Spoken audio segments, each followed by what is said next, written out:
This episode of Geek's Guide to the Galaxy is made possible thanks to support from listeners like you. So if you enjoy the show and want it to continue, please support us on Patreon over at patreon.com/geeks or via PayPal over at geeksguideshow.com/crowdfunding. And I want to give a special thank you to Josh Rye, who just signed up this week to support us on Patreon, and to Carl Watson and Rura Lucian, who both just made one-time contributions to the show via PayPal. So big thanks again to everyone who's contributed. We really appreciate it. All right, so now let's get to our show.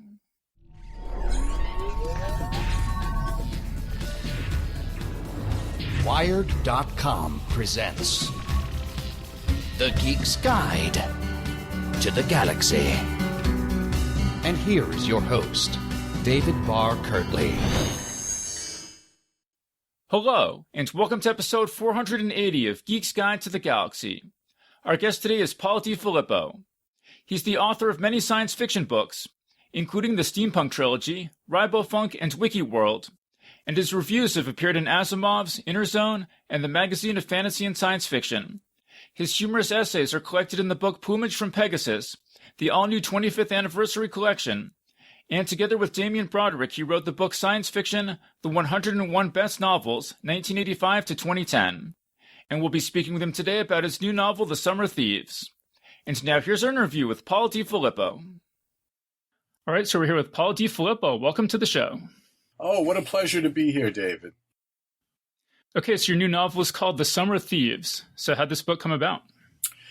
Well, first of all, I like to always kind of challenge myself with new arenas of fiction writing, and I had just finished doing a series of crime novels, which in itself was a departure from my usual standard fantastica, whether it be fantasy or steampunk or something else. But having done those 3 crime novels, I was looking to get back into SF.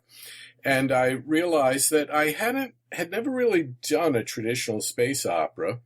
And so that was the mode that I decided to try. And my role model was a writer who's beloved by many, Jack Vance. I wanted specifically to try to do the same kind of space opera, exotic and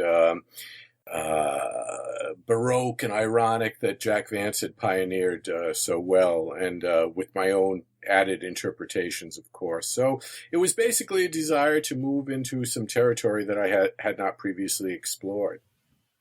Yeah, I've only read a little bit of Jack Vance. I read a planetary romance novel of his called Imperio, which I really loved. Yeah. And I'm it's kind of going to sound dumb. I'm dying to read The Dying Earth. So I'll probably do that soon. I've always wanted to read that because one of my, I really love Gene Wolfe's Book of the New Sun. I've read it 5 times. Oh yeah, you couldn't pick a better classic to fall in love with. Gene Wolfe was just remarkable, and a lovely man in person too. Just very much like his writing. There was no distinction between the man and the prose, I believe. Yeah, and so he always, Book of the New Sun, if people don't know, he always said that for him, Jack Vance's Dying Earth was like the golden book. It was the sort of book that he discovered as a kid that was just always the most magical to him. Well, The Dying Earth is a strange hybrid because it has so many elements that seem fantastical, and yet it is really more or less pure quill science fiction. It's set, within the postulated stellar time span of Earth's existence, and there are aliens and remnants of interstellar contact and so forth, but yet he manages to make it read almost like a fantasy novel. So that was an amazing accomplishment in itself, and you can obviously see the same thing happening in the Gene Wolfe books.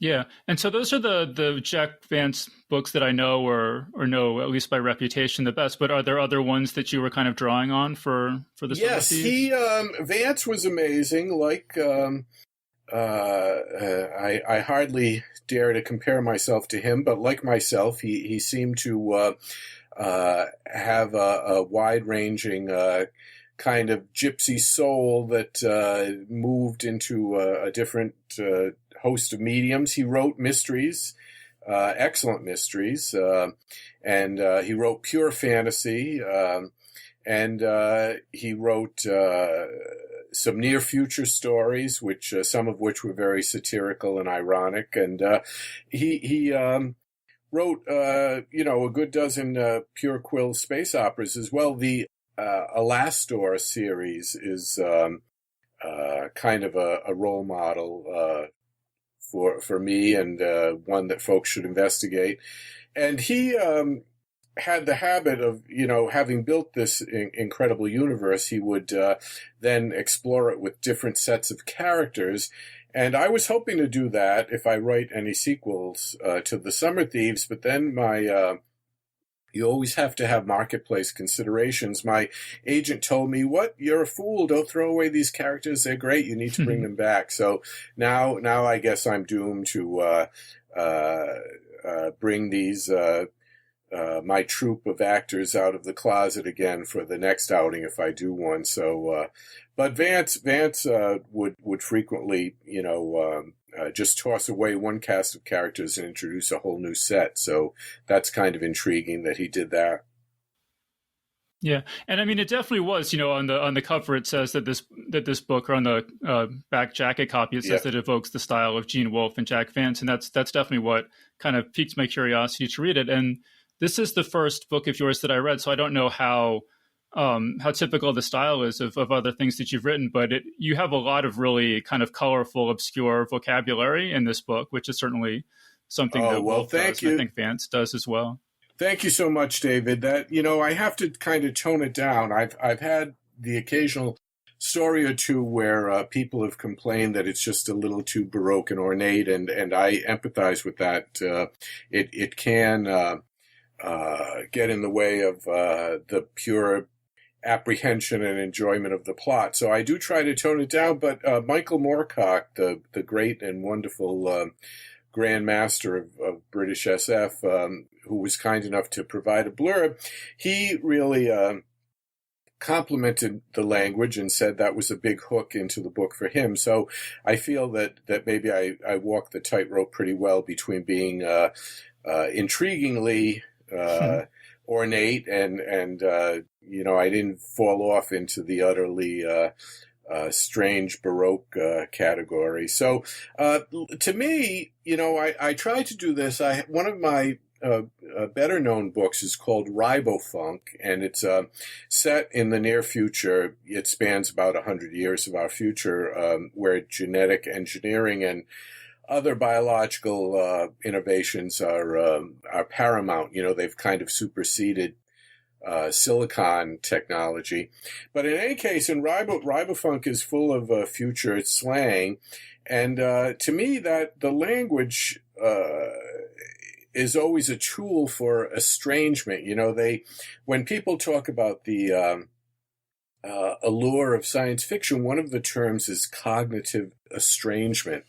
And you like to feel that you've been plucked up, you're not in Kansas anymore, you've been plucked up out of your day-to-day life, and you're in this new exotic world, and how does the writer convey that? He doesn't have visuals, he doesn't he can it's only words on the page. So sometimes if you have a judicious use of strange vocabulary or invented neologisms, you can kind of evoke this strangeness, and you see that like maybe in a book like Dune, where so much of the planet Arrakis is we need to learn new terms to understand that whole environment. So yes, the language and the style are crucial, I think, to making this kind of strange, exotic atmosphere.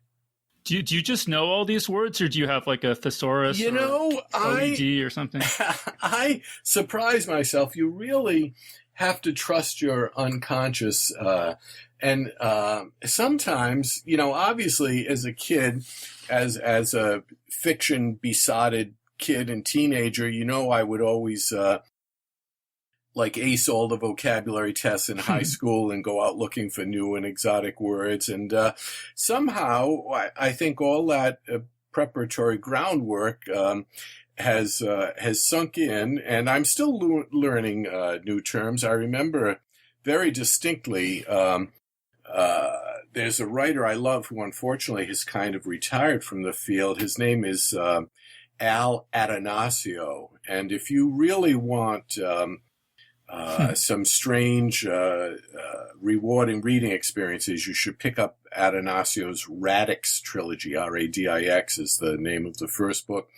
But if you think my vocabulary is something, you should read Atanasio. He's just amazing. I remember I learned the word spall, S-P-A-L-L, from him, and I encountered it, and it means like to flake off or shatter, the surface fragments of things. And when I read that, it was just like, man, this is such a great word, and I think, I can use it without seeming derivative or over erudite or whatever. But so I'm still picking up words from my reading, and but occasionally, when you're writing fiction, there's the famous saying that you can only see like 100 yards ahead when you're writing something, and then you move on, and then you see the next 100 yards, and so on. And sometimes it's like that on a sentence by sentence level. And Chip Delaney, the famous SF writer, talks a little bit about this when he talks about how science fiction stories are constructed somehow. Like a word, you lay down a word and it kind of draws the next word out of your memory in a very arcane and spooky and mysterious process. So lots of times I do, I do resort to like, hey, I need a synonym for, I don't know, whatever, valley or something, or mountain, or, so I'll look up something a little more arcane. But then other times it's really kind of spooky. I just surprise myself. Well, you mentioned, that you have a blurb from Michael Moorcock on the cover, and then you have blurbs. You mentioned Samuel R. Delaney. I mean, there's blurbs about your work from him and Harlan Ellison and William Gibson. It's this real who's who of authors there.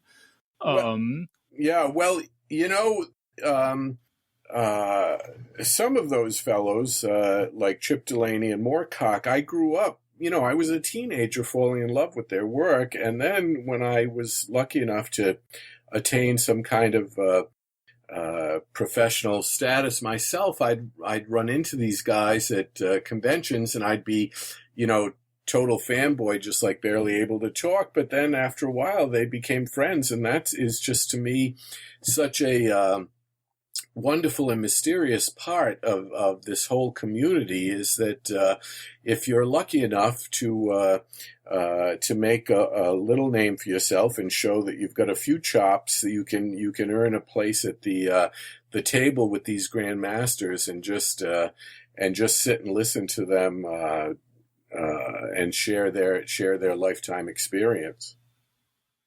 I heard you say that you were on like this email list for authors who were in the Mirror Shades anthology that's been going for decades. Well, or something. It's funny. There were, I believe, 11 or 12 of us in the Mirror Shades anthology, and one fellow, Tom Maddox, has dropped out. He doesn't write fiction anymore, and we've lost contact for him. But one day, a few years ago, I would have intermittent communications with my fellows as the need arose. But then I realized, I said, why not? We never all converse anymore, and we had this shared past, and we did something and achieved something. And so I just put together, it's not even a listserv. It's just basically a CC. It's basically a CC list. And every once in a while, I or someone else will see a relevant article, and we'll just broadcast it to the 10 or 11 of us who are still on the right side of the soil here, and it'll provoke either a little discussion or a large discussion or no discussion. And it's just kind of cool to think that all of us, except for Tom Maddox, is still, here it is, 1984, 85, and it's almost 40 years later, and we're all still have careers of a sort and are all still writing. John Shirley's new book, Stormland, was excellent. Bruce Sterling just had a story collection come out this year.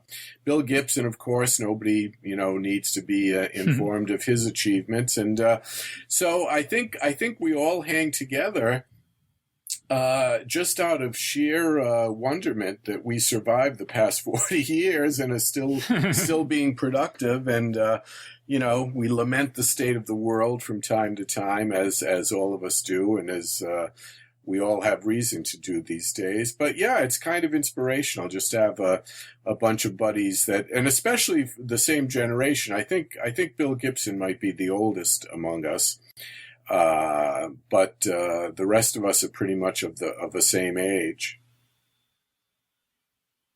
You mentioned in there that one of your best known books is Ribofunk, and I came across this thing online. It's called Ribofunk, the Manifesto, that you wrote, and it kind of sort of grew out of, it was a response to cyberpunk, or could you talk about that? Yeah, of course. That's thanks, David. That's a pleasure to talk about that. So Bruce Sterling, at the time that cyberpunk was breaking big, he was famously producing a fanzine called Cheap Truth, and Cheap Truth only lasted about, 12, 14, 15 issues. I think all of it has been digitized. You can probably track it down online. There's a wonderful website, eFanzines, which has everything from like 1930s fanzines that people have scanned in all the way up to people use it as a broadcast platform. Like they produce their new issue and they pump it out to eFanzines so you can read it there. But you should find copies of Cheap Truth there, I believe. But in any case, Bruce ended his fanzine Cheap Truth when it was done, the last issue, there was like an editorial, and he said, let's everybody go out and make new fanzines and new manifestos and new art and, carry this work forward. So I was motivated to do this Ribofunk manifesto, which was, this was all pre-internet.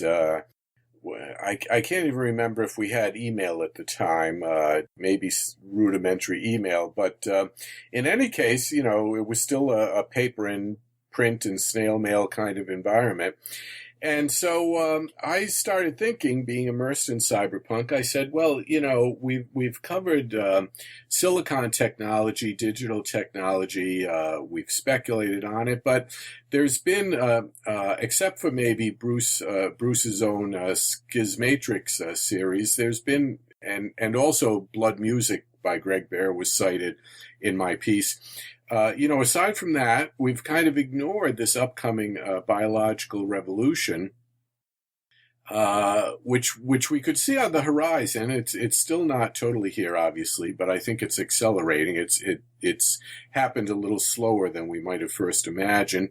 But I said, let me do this kind of half serious, half tongue-in-cheek, polemical broadsheet and circulate it and see what people think. So off I went to Kinko's after producing this on like my dot matrix and literally cutting and pasting in a couple of illos, and off I go to Kinko's and Xerox like 100 copies and mail them out to various people, and it was reprinted contemporaneously in a few sources. And it seemed to touch the instincts of a few people, because there was a small flourishing of such fiction after that broadside. Although if you look on Wikipedia, under biopunk, you'll see that that's kind of the name that's come to dominate this subgenre of science fiction. And I think they have a line in the Wikipedia article that says something like, Paul Filippo tried to get everybody to call it Ribofunk, but nobody did. So it was a not 100% successful revolution under that name, but under the name biopunk, it became a recognized subgenre of science fiction. And so having written this polemical broadside, I said, gee, it's kind of inherent or imperative on me to carry forth my own mandate and see if I could actually produce such fiction. And so, the stories started coming out one by one, appearing in various magazines. And when I had a volume's worth, I collected them. Right. And I mean, your new book, The Summer Thieves, it has these splice characters who are all kind of animal-human hybrids. So it's an idea that you are continuing to... Yes, absolutely. I think there's... the science fiction writer Gregory Benford said back around the time I wrote the manifesto, he said, biology will be to the 21st century what computers were to the 20th century. And I really think that that observation remains accurate and valid. So I like to continue working in this area. It seems, it's like that famous Terry Bisson story, They're Made of Meat, where the aliens are amazed that humans are actually made of this wet, squishy stuff. And that's our destiny until we're all living in some kind of Greg Egan future where we're all just uploaded in a virtual simulation. So, we're stuck with these bodies, and we may as well, and the ecosphere around us. So we may as well learn to, if we're going to manipulate it, we may as well do it right. It's like that observation that Stuart Brand made, I think, back around the time of the Whole Earth catalog. If we're going to act like gods, we have to do it right, So it's imperative on us to kind of study these possibilities and anticipate them so that we don't fall into the traps and we manifest this new kind of technology with some sanity and some wisdom. Yeah, absolutely. I want to set up The Summer Thieves a little bit more because so it says on the book, it says The Summer Thieves, a novel of the Quinary. So can you tell us what is the Quinary? So the Quinary is a word that exists, but I've repurposed it, and it's not quite a government. It's not quite a series of NGOs. It's not quite corporations. It's kind of a body that blends all of those. And this was my initial inspiration, and I'm looking at it right now. Current day essayists and surveyors of the social media IT scene identify the 5 top firms that kind of rule our digital lives. And it's Google, Apple, Facebook, Amazon, and Microsoft. So those are the 5 firms that are deemed to be, our overlords these days, in a way, beneficent or malicious or otherwise. But having realized that, it struck me that the 5 areas that those firms kind of cover could be tinkered with, and kind of you could cover all of human existence with like 5 categories of activity. And so I speculated that, in most space operas, you either have like a very retro setup, the famous Imperial setup of Star Wars, and other space operas, or then you have the Star Trek setup where it's very much kind of like modern liberalism spread across the stars and voting and democracies and so on. But occasionally you get some really strange interstellar or galactic polities, and Ian Banks was probably most famous with his Culture series.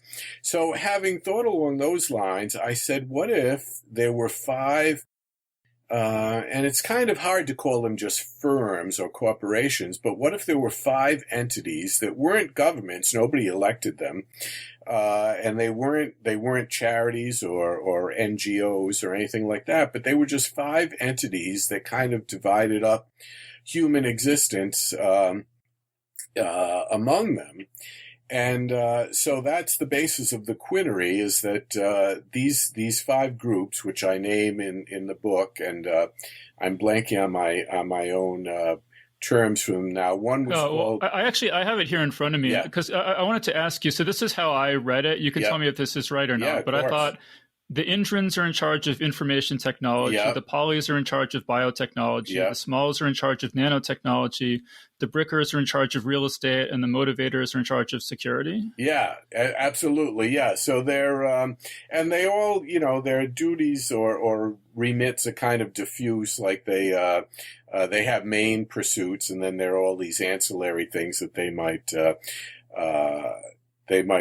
carry out. So I tried to, early on in the very first chapter or two, I tried to give a little illustration of how they would work when the main character experiences kind of a planetary invasion or a home invasion type scenario, and the quinary arrives to shut down this. And so they, they're there and they don't interfere unless they're requested to, or they need, in pursuit of their own goals. So it's kind of I was trying for almost, not an anarchy, but almost and it's not libertarianism, but I was trying for just to summon up a method of coordination or integration that could unite. Because if you think about a true galactic polity, you wonder how the heck, could you ever integrate everything among all the planets? So this is once, and I have no degrees in poli-sci or economics or any of those wonderful abstruse disciplines. I'm a unrepentant liberal arts English major, so this is all out of my reading and out of my own head and experience. So we'll see if people buy it as plausible. But I did want, it gets so tiresome to have the Federation or the Empire. That's just I understand why people stick to those, because they are kind of iconic, archetypical means of organization, but it seems to me that if you're going to speculate, you should try to break new ground in your speculations. Yeah, one thing I really liked about this was that it has a lot of the common features of a planetary romance or space opera, but with this like sort of underspine of hard SF rationalization to it. So you have the you have like a desert planet or an ice planet with a breathable atmosphere, but it's because the planets were all terraformed long ago by a super advanced alien race. And you have slavery has come back, but it's because you have these hybrid workers who are not considered fully human. And so it all kind of, like recreates that kind of classic setting, but with a little bit more rigorous thinking behind it. Well, thank you, David. I did try, because we, there are certain archetypes and tropes that just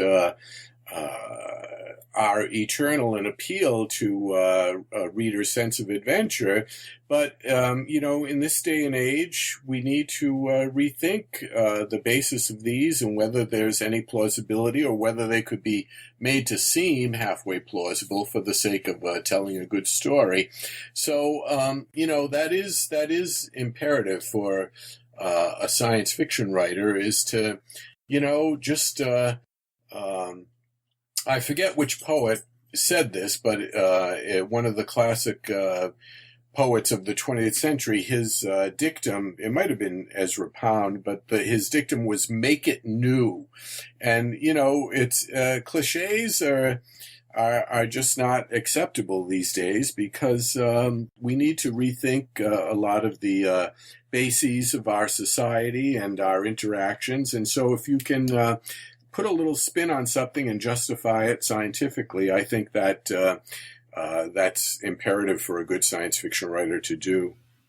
Yeah, I had just a couple of details that I wanted to ask you about. So one of them is there's a sort of liberationist hybrid writer named Thomas Aquinas with an E, so presumably a horse, yes. Horse hybrid.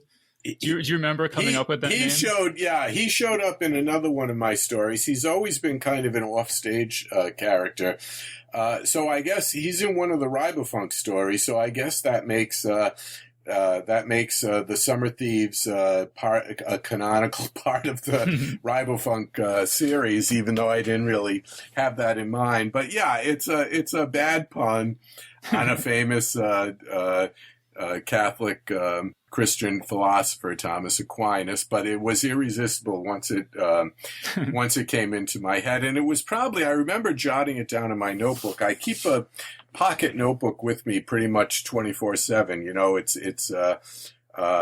It's not in the bedroom with me for sleep purposes, but other than that, it's by my side all the time. And I think I remember jotting down the name in my notebook long before I had any story to go with it. But he figures in Thomas Aquinas. It's the story called Strange Oasis. He shows up in that story, and that's the title of one of my collections, by the way. Okay, cool. Yeah, I'll have to check that out. And then the next thing I wanted to ask you about was that there's this swimming pool that they go to where there are kind of blocks of water suspended in the air with force fields. And so you can kind of swim through one block and then drop down and fall through the air and fall into the next block. Yeah. I was just wondering, how did you come up with that idea? That was, so much of the writing, once it recedes into the past, it assumes the quality of a dream. I remember, doing that chapter and saying, okay, this is a resort. That chapter you speak of, it's set at a resort. Okay, so they've got a swimming pool. So now, having said that, it would have been perfectly acceptable, an in-ground swimming pool, maybe with a few fancy bells and whistles and stuff. But your instinct, I've been doing this for 40 years now, and your instinct has to be like, let's amp it up. Let's push the dials to 11.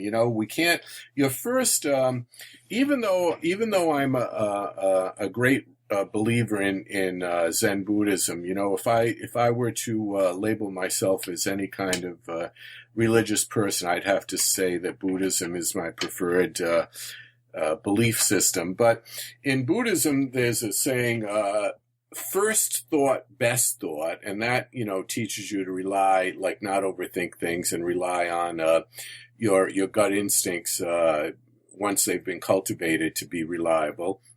But unfortunately, in the creation of science fiction, first thought, best thought is not always a good rule to follow, because having thought of a swimming pool, just a generic swimming pool, you can't stop there. You really have to say, well, okay, here's a world, a future where they do have anti-gravity and force fields, and what would a swimming pool look like?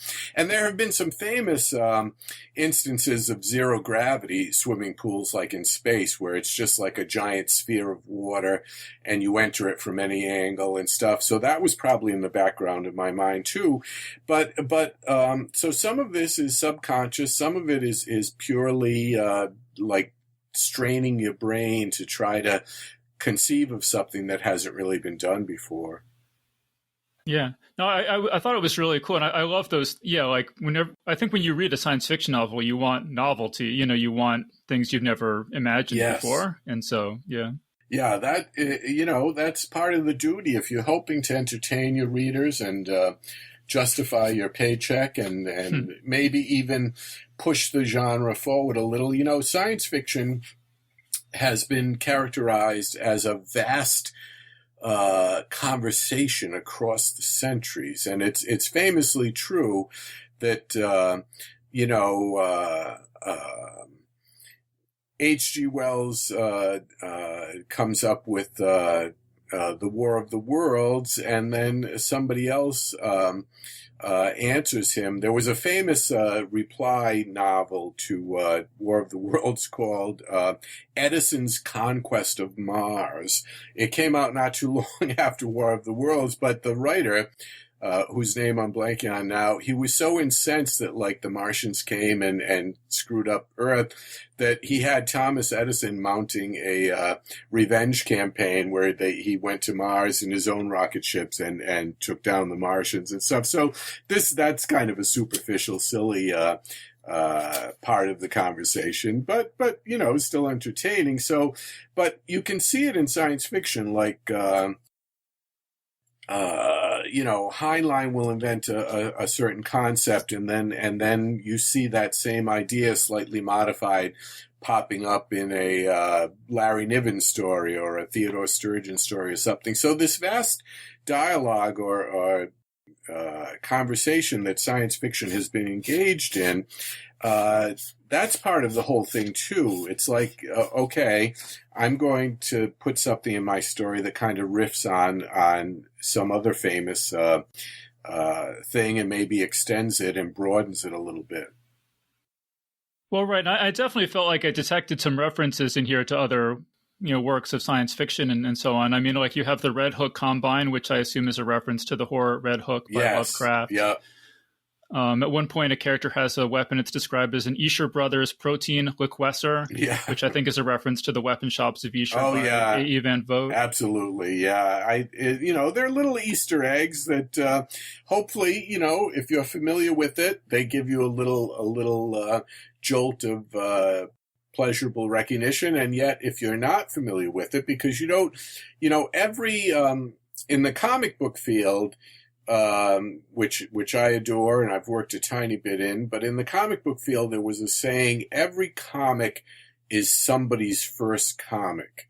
And so you have to kind of keep that in mind. You don't want to write down or simplify or write something naive. But on the other hand, I like to picture some 13-year-old person stumbling on the Summer Thieves and maybe imprinting on it the same way I imprinted on Jack Vance and Chip Delaney. And so you do have to, you can put in these little Easter eggs, but hopefully if you don't get them, the flow of the narrative and your appreciation of it is not damaged. Yeah, I just wanted to mention one more. So this is a quote from the book. It says, Brial Saldivir returns with title to a very small ring world at whose center hung a strange artificial star, but the orbit of the ring world was decaying, irreparable by current technology, and it was fit only for quick salvage. So that's, if people don't know, that's a reference to the Ringworld Engineers by Larry Niven, which is, it's kind of a funny story behind that. Yeah. Well, this...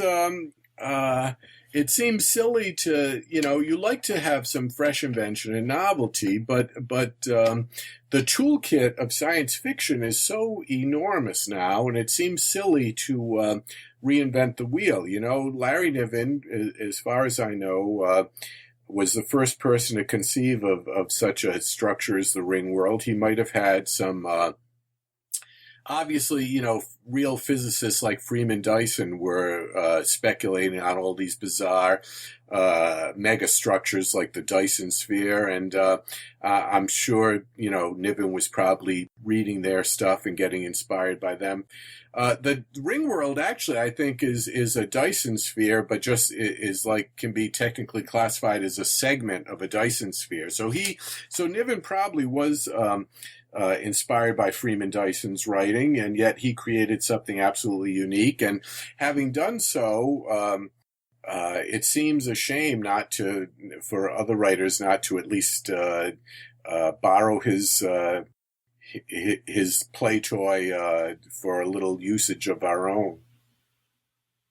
Right, and the story the way I heard this story, and you may know more about this than I do, but that Niven wrote Ringworld, and then a bunch of nerds were kind of like, "Wait, this Ringworld is unstable; it would inevitably drift out off course and fall into the star." Yes. And so then he wrote a follow-up book called The Ringworld Engineers, where they have to fix it so that doesn't happen. Yes, yeah, absolutely. So there's part of your dialogue too. We can't discount.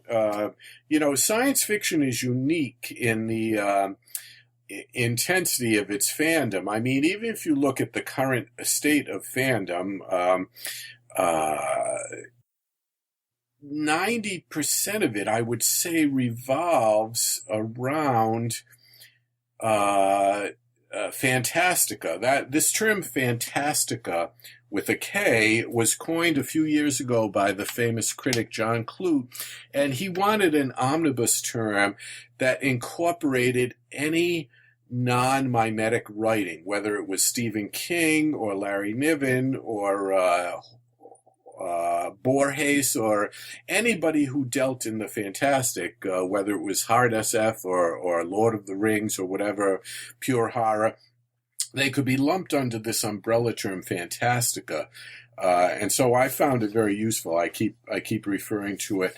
But the fandoms today, I would say, well, let's exclude music fandom, because obviously that's another whole, all the people who follow K-pop and so on, they're a whole fandom of their own, Beyonce's fans and so on. But in terms of audiovisual media and printed media, if you look at it, 90% of the fandoms revolve around Fantastica. There's something about this kind of writing that inspires passionate, devoted readers, and their feedback has been essential down the decades in refining the genre and giving feedback and so on. So yeah, we can't discount those fans who taught Larry Niven. He had to correct the orbit of his thing.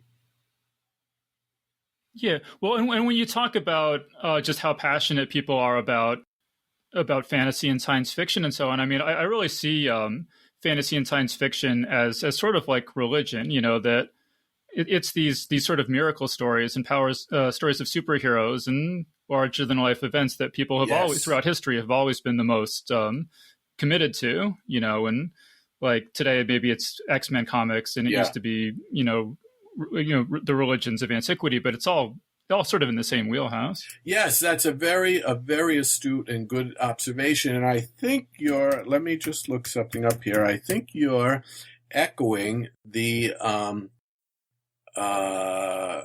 an argument that was put forward by Grant Morrison, one of the premier and most innovative comic book writers of our contemporary times, and he had a nonfiction book come out. Let me see if I can find it here, where he considered this notion of yes, here it is. It came out in 2011, and it was called Super Gods, and I'm ashamed to say I haven't read the whole book, but I read a review at the time, which made it stick in my head.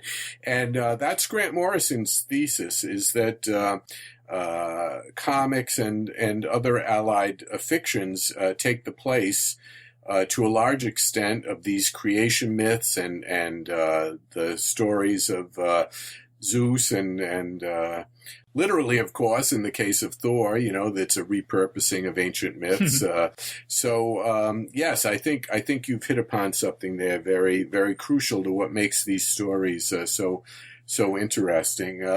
If we look in the mystery field, which I have a passion for, and I've done, as I said, several mystery novels.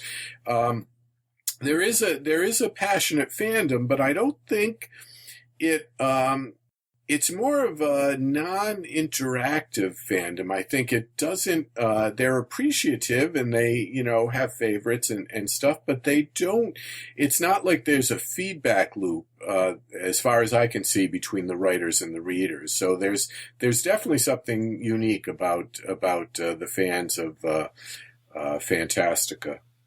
Yeah. Yeah, absolutely. So one book that I sort of flashed back to very heavily reading The Summer Thieves is one I read in high school, but it was Candide by Voltaire. Yes, of course.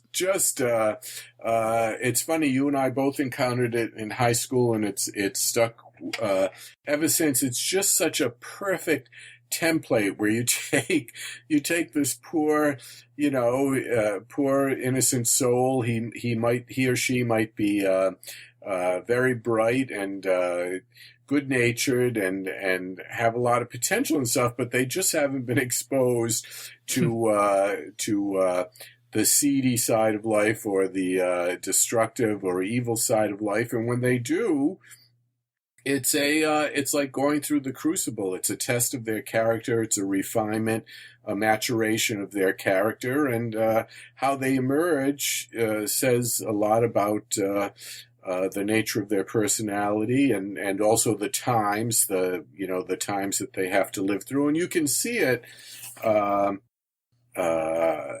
It's just ever since Voltaire was genius enough to come up with Candide, it's been used so many times. Obviously, one of the more notorious examples was Terry Southern's famous 60s novel Candy, which it was a female Candide, and she just went through, this kind of ribald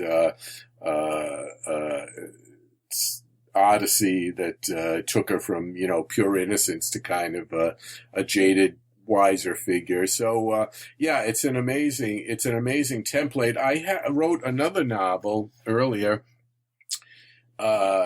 called Joe's Liver, which is kind of an obscure title. I wanted to call it something different, but the publisher picked that, and it's a long story as to why it's called Joe's Liver. It makes sense in terms of the book, but that's another Candide novel that I did. It's about this poor orphaned immigrant from the Caribbean who crosses the border illegally and just has his he has a certain conception of America, and it's just kind of blown away by all the vile, manipulative, Machiavellian people that he meets in his progress to become a good citizen of the country.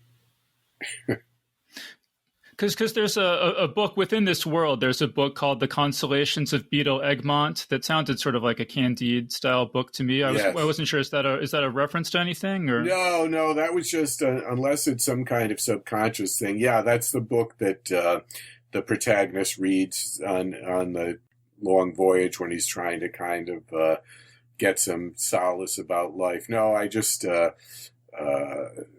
that's one of the great things. If you're going to build a culture from the ground up, it has to include pretty much everything. There has to be like a canonical library of texts that the characters know, and entertainment media and past historical events and stuff. So inserting those little bits kind of at good points throughout the tale, I think contributes to the verisimilitude of the environment.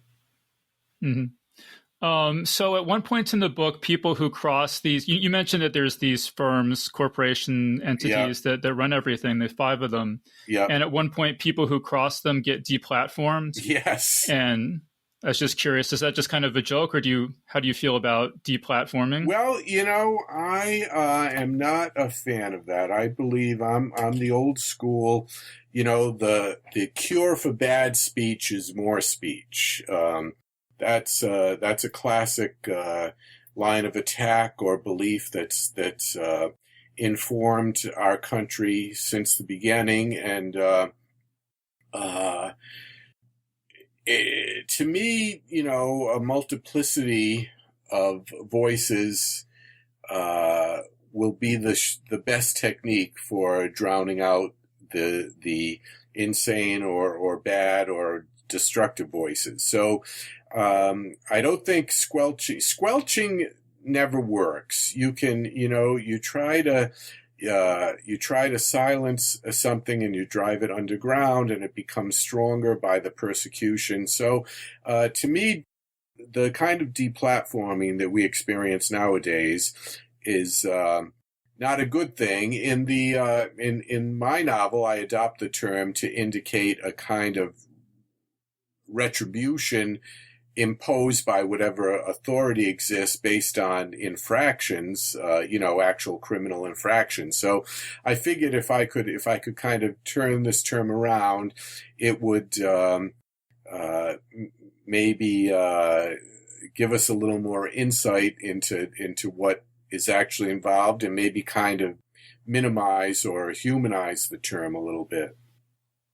Yeah, I guess I should explain. So in this world, because the corporations kind of run everything, they can just if they quote deplatform you and shut down the nanomachines inside your body, you die. Well, that would be the ultimate. Yeah, that would be the ultimate step. They could just make you catatonic as a kind of a partial retribution. But I experimented with that idea a little bit. See, now it's funny, over the course of a career, any writer, I think, will take their ideas and they'll twist their own ideas and play with them and repurpose them and maybe make them more sophisticated. But in my story called Wiki World, which I used as the title for the book which contains that story, among others, Wiki World, I have a trade war going on. And it's set, Wiki World is set, just a few decades in the future. And it kind of plays on that notion of the Internet of Things, where common appliances and stuff are all digitized, and they speak to each other, and they can be hacked and so forth. And so in Wiki World, the trade war consists of countries shutting down their products that they've sold to other countries, and then they get retaliated on and stuff. So you can see I was playing with this idea. I wrote that story, I don't know, maybe 15 years ago. So if you're in this business long enough, you tend to go back and look at your past work and say, I didn't quite exploit that idea fully. Maybe I better dig it up and kind of try to reanimate it and look at it from a different angle. Yeah, and I think it works really well as satire because it takes a real thing and just sort of pushes it a little bit, Yes. Further into absurdity. But I mean, like if you get kicked off of YouTube or kicked off Twitter or something, like you're not literally dead, but you can pretty much end your career or end your livelihood or whatever. Yeah, it's the current not to use buzzwords or words that have been weaponized, but cancel culture is a real thing, and it can have some devastating effects on people, and we need to, like any tool or weapon, it can have positive uses, I guess, if you're trying to stop anti-vax sentiment that you think is harming the whole planet, so maybe it's good to deploy some of it there, but then it's there's blowback and there's fallout from any kind of such interventions, and we really have to use them very sparingly and with a little more wisdom than I think we have in the past. No, I completely agree with that. I think that it should be just an absolute last resort, any sort of deplatforming or disinvitation or censorship or anything. Yeah. Now, I also had a little bit of, it's not quite the same thing, but in my story called The Dish Ran Away with the Spoon, based on the famous nursery rhyme, I also looked at the Internet of Things and how there might be hacking challenges involved with this notion of making all our, a smart refrigerator talk to a smart washing machine, and what might happen in those circumstances. And once again, that story and my thinking on this was inspired by the great Robert Sheckley, a name that's not on the tip of everyone's tongues these days, but Sheckley was a major writer in the 50s and 60s and inspired many people, and he's still very readable today. And he was just an ironic, sardonic, cynical humorist in the SF field, and his fiction always included a lot of devices that had gotten too smart for their own good, much in the manner of Philip K. Dick, where the taxi cab is arguing with you about the robotic taxi cab is arguing with you about where you want to go. So that kind of, you can see it's that kind of lineage of ideas that just persist. Here I am 50 years after these guys still trying to make sense of these ideas. Yeah. All right, we're running a little short on time here, but you did mention at the beginning that you, and also it says on the book, it says that you hope to explore the worlds of the Quinary in more detail in future novels. Yes. Is there anything more to say? That's kind of like some good juju that we're putting out there. It's like aspirational. It's like aspirational positive thinking. I don't have a commitment yet from the publisher. They're biding their time, but we do have certain signs of interest. So the second book, now that I'm going to employ the same characters, I've got a little better sense of where it's going. But there would be at least 3 more books named after the seasons, because that's obviously a template that I've set up. So the second book would be called The Autumn Castaways, and it would take our trio of main characters out into the stars again. And as you might guess from the title, they end up on a voyage that does not go according to what they hope it goes. And with luck, there'll be some good exotic environments and another a troupe of good supporting players, and maybe some commentary on our 21st century life, as all science fiction tends to do. I don't know if you've ever come across that notion. Once again, I'll cite John Clute, the esteemed critic and personal friend of mine, but he, about 20 or 25 years ago, he came up with the notion of the real year. And that is, no matter what, if a science fiction novel says it's set in 2250, and you read it and you say, no, this is really about the year 2021, because that's you can see there's kind of an allegorical substrate underneath this book about the future. So the real year has to figure in a science fiction novel too. So hopefully by the time I get to write The Autumn Castaways, I'll have something coherent to say about this crazy pandemic that we are still in the midst of. But you would say it's just a matter of public, like you're raring to go on, and it's just a matter of how much demand there is from readers. Yes, exactly. For the yes. series. So if all your loyal listeners can go out and say some good things based on their own judgment about the book, then maybe we can drum up some support for the sequel, which, I'll probably write anyway. Most of my career has not been a case of people throwing money at me. Usually I have to produce the product and convince somebody that it's worth doing. So I'm used to it by now. I've hung in there. My first short story sale was 1977, and I was still in college. It was kind of a fluky thing. I didn't really get into serious writing until many years later. But if you count 1977 as my starting point, I've been hanging in there for a good number of years now, so I think maybe I could stand the marathon for a little longer yet. Well, no, and I would definitely love to see more books in this series, because it's really fun. I mean, you mentioned Robert Sheckley. We actually did an episode on Sheckley a couple weeks ago. Wow, that's great. You're helping to keep the history and a valuable career alive. Thank you, David. Oh yeah, no, yeah. Thank you. But I mean, in addition to Vance and Woolf and Voltaire, this also Yep. kind of reminded me of Sheckley and Douglas Adams. It has a sort of a very sort of fun, energetic, Thank you humorous, so sly much. Yeah. Well, side to it. you winkled out my secret Sheckley affiliation there. Yeah.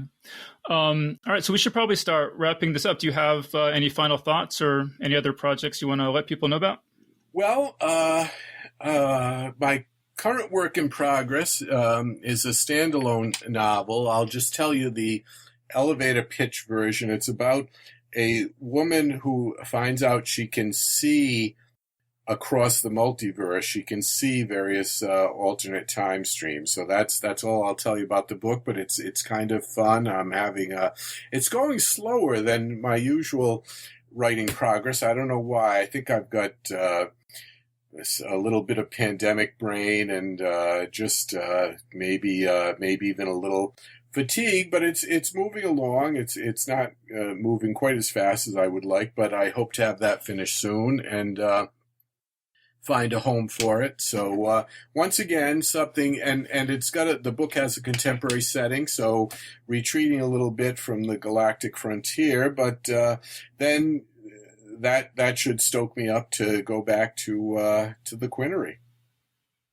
Yeah, no, that all sounds great. And so let's wrap things up there. So we've been speaking with Paul Filippo about his new novel, The Summer Thieves. So Paul, thank you so much for joining us. David, you and your show are part of the reason why writers keep on writing. It's just to feel that there's an audience out there and a smart, appreciative bunch of people. So thank you so much. Oh yeah, thank you. And that was our interview. So big thanks again to Paul Filippo for joining us on the show. And remember that Geek's Guide to the Galaxy is made possible thanks to support from listeners like you.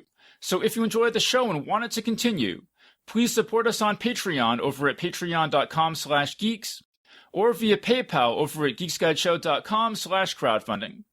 All right, so that was our show. So thanks everyone for listening, and we'll see you next time.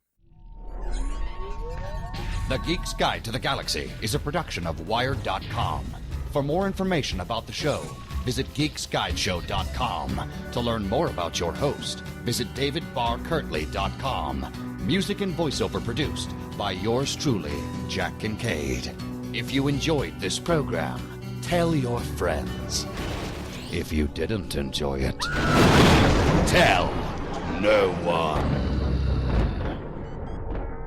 Thank you for listening.